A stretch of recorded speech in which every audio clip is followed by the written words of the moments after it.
Michael Madhusudan দত্তের লেখা অভিষেক পদ্যাংশ থেকে অত্যন্ত গুরুত্বপূর্ণ প্রশ্ন উত্তর নিয়ে চলে এসেছি।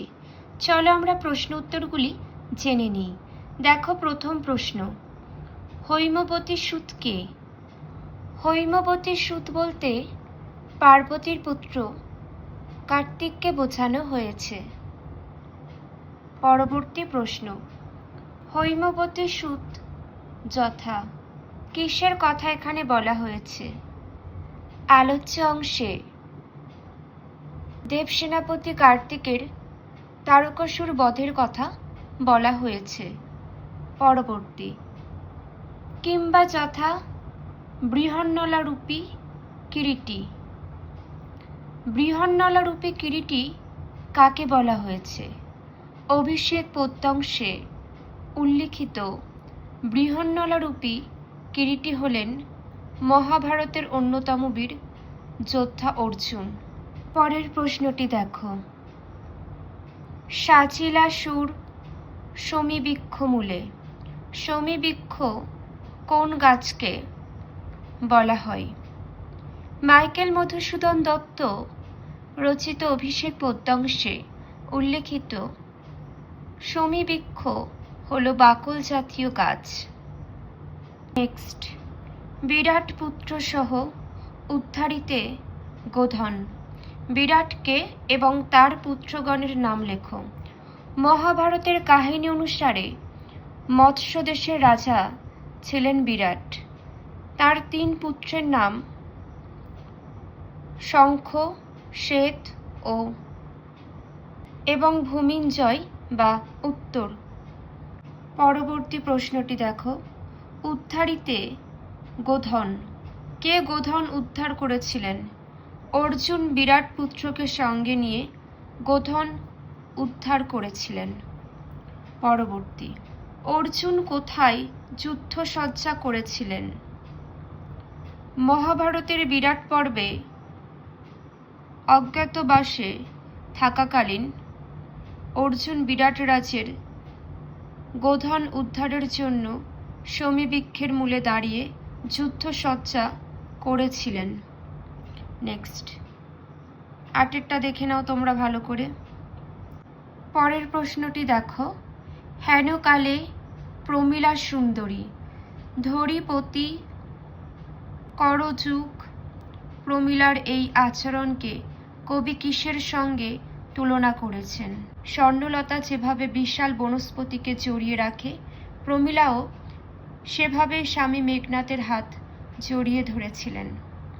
পরেরটি দেখো, হেনকালে প্রমীলা সুন্দরী। হেনকালে বলতে কোন সময়কে বলা হয়েছে? বীরবাহুর মৃত্যুর প্রতিশোধ নিতে যুদ্ধক্ষেত্রে যাওয়ার জন্য ইন্দ্রজিৎ যখন রথে চড়ে বসেছেন, সেই সময়কে বোঝাতেই হেনকাল শব্দটি ব্যবহৃত হয়েছে। মনে রাখবে, বীরবাহুর মৃত্যুর প্রতিশোধ নিতে যুদ্ধক্ষেত্রে যাওয়ার জন্য ইন্দ্রজিৎ যখন রথে চড়ে বসেছেন, সেই সময়কে বোঝাতেই হেনকাল শব্দটি ব্যবহৃত হয়েছে। পরবর্তী, তবু তারে রাখে পদাশ্রয়ে যূথনাথ। দেখে নাও, এই শব্দের অর্থ কি? মাইকেল মধুসূদন দত্তের অভিষেক পদ্যাংশ থেকে গৃহীত অংশে উল্লেখিত যূথনাথ শব্দের অর্থ হল হাতির দল। নেক্সট দেখো, ব্রততি বাঁধিলে সাধে করিপদ। করিপদ শব্দটির অর্থ কি? উদ্ধৃত পংক্তিটি মাইকেল মধুসূদন দত্তের অভিষেক পদ্যাংশ থেকে গৃহীত। উল্লেখিত করিপদ শব্দের অর্থ হাতির পা। নেক্সট, কে পারে খুলিতে সে বাঁধে। এখানে কোন বন্ধনের কথা বলা হয়েছে? দেখে নাও, মাইকেল মধুসূদন দত্ত রচিত অভিষেক পদ্যাংশ থেকে গৃহীত উদ্ধৃত অংশটিতে প্রমীলার সঙ্গে ইন্দ্রজিতের সম্পর্কের অর্থাৎ স্বামী স্ত্রীর পবিত্র বন্ধনের কথা বলা হয়েছে।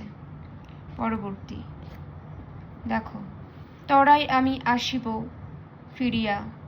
কোথা থেকে ফিরে আসার কথা বলা হয়েছে? মাইকেল মধুসূদন দত্তের অভিষেক পদ্যাংশ থেকে গৃহীত আলোচ্য অংশে রামচন্দ্রকে হত্যা করে যুদ্ধক্ষেত্র থেকে ফিরে আসার কথা বলা হয়েছে বলেছেন। পরবর্তী, বিদায় এবে দেহ বিধুমুখী। বিধুমুখী কে? বিধুমুখী হলো ইন্দ্রজিতের স্ত্রী প্রমীলা, কারণ তার মুখ চাঁদের মতো সুন্দর বলে এমন নামকরণ করা হয়েছে। পরবর্তী, উঠিল পবন পথে। পবন পথে কি ওঠার কথা বলা হয়েছে? উদ্ধৃত পংক্তিটিতে মাইকেল মধুসূদন দত্তের অভিষেক পদ্যাংশ থেকে গৃহীত। এখানে পবন পথে অর্থাৎ আকাশে মেঘনাথের রথ ওঠার কথা বলা হয়েছে। পরবর্তী, আকাশে ইন্দ্রজিতের রথের উড়ে চলাকে কবি কিসের সঙ্গে তুলনা করেছেন? আকাশে ইন্দ্রজিতের রথের উড়ে চলাকে কবি সোনার পাখা মেলে মৈনাক পর্বতের উড়ে চলার সঙ্গে তুলনা করেছেন। পরবর্তী, পক্ষীন্দ্র যথা নাদে মেঘ মাঝে। ভৈরবে পক্ষীন্দ্র কি? পক্ষীন্দ্র কে? পক্ষীন্দ্র শব্দের অর্থ পক্ষীদের মধ্যে শ্রেষ্ঠ। অভিষেক কাব্যাংশ থেকে গৃহীত পক্ষীন্দ্র শব্দটির মধ্য দিয়ে গরুর পাখিকে বোঝানো হয়েছে। পরবর্তী প্রশ্ন দেখে নাও। পক্ষীন্দ্র যথা নাদে মেঘ মাঝে ভৈরবে কোন প্রসঙ্গে কথা বলা হয়েছে?